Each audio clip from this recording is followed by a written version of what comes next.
और अब न्यूज़ मित्रों के लिए उनकी सेहत से जुड़ा सत्ता का एक ज़रूरी रिमाइंडर है।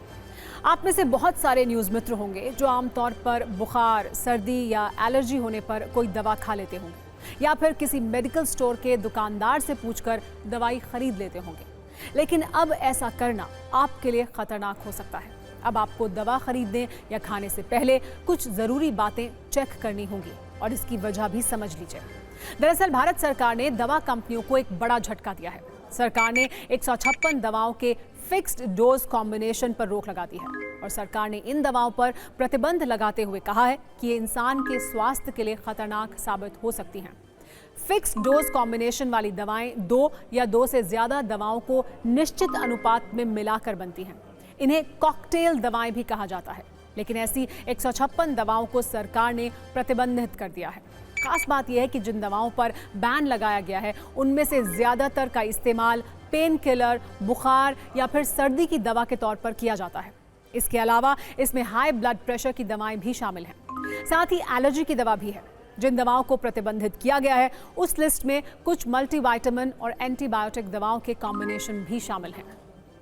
अब हम आपको उन दवाओं के कॉम्बिनेशन के बारे में बताते हैं जिन्हें बैन किया गया है। आपको एक कॉम्बिनेशन नोट कर लेने चाहिए, जैसे एक्सलोफेनॉक 50 mg और पैरासीटामोल 125 mg। दूसरा, मेफेनेमिक एसिड और पैरासीटामोल के कॉम्बिनेशन वाली दवाएं।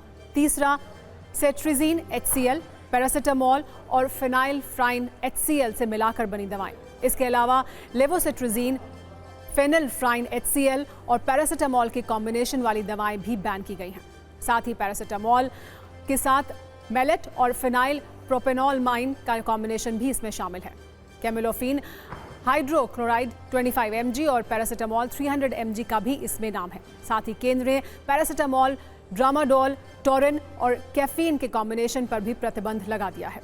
लेकिन न्यूज़ मित्र ये ध्यान दें कि जो 156 दवाएं बैन की गई हैं उनमें दिक्कत सिर्फ उनके कॉम्बिनेशन में है, किसी एक सिंगल सॉल्ट से दिक्कत नहीं है। इन दवाओं को लेकर आपको और किस तरह से सतर्क रहने की जरूरत है, इसका जवाब हेल्थ एक्सपर्ट से भी सुन लीजिए। कई दवाइयाँ ओवर द काउंटर मिलती थी। उदाहरण के तौर पे सेट्रिजिन के साथ फिनाइलेफ्रिन, पैरासीटामोल के साथ फिनाइलेफ्रिन लोग सर्दी जुकाम के लिए जाके लेते थे। एसिडिटी की दवाइयों में कॉम्बिनेशन डोमपेडोन का होना।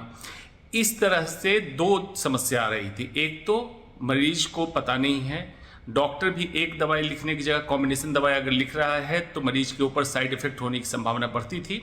इसलिए ये बहुत अच्छा एक उदाहरण पेश किया गया है और इस तरह से ड्रग कंट्रोल को, हमारा जो ड्रग एंड कॉस्मेटिक एक्ट 1940 है उसके तहत इस पे कंट्रोल काबू करना बहुत जरूरी है।